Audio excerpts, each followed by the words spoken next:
Another day, another anti-gun rally in America. The No More Names bus tour has been travelling across the US for the last 100 days. Their quest for gun background check legislation has now reached Capitol Hill. But with Syria, the economy and healthcare topping the political agenda, this once burning issue has been consigned to the shadows. But their case has been underlined by Monday's Navy Yard shooting in Washington, in which 12 people were killed.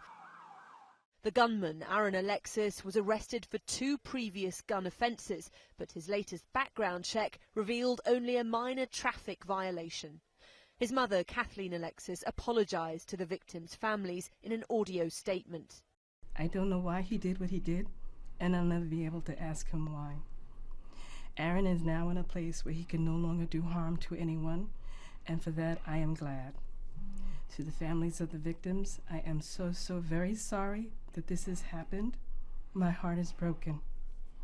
The guns issue is so multi-layered that even Starbucks has entered the debate, publishing a letter asking customers not to bring guns into shops. In a video message to Starbucks partners, the CEO says it's a request and he's not asking staff to enforce a no-gun policy. Starbucks Coffee Company is not a policymaker, and we are not pro-gun or anti-gun. But we do believe that guns and weapons should not be part of the Starbucks experience. Reactions to the idea are mixed.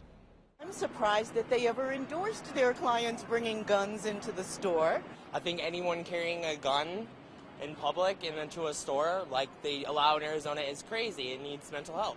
I feel uncomfortable when guns are around.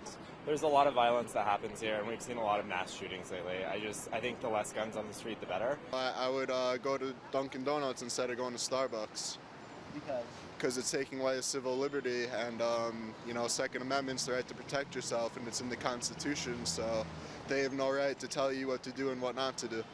With each mass shooting, the list of lives ended by guns grows. But when it comes to a change in the law, not even the most hopeful are holding their breath.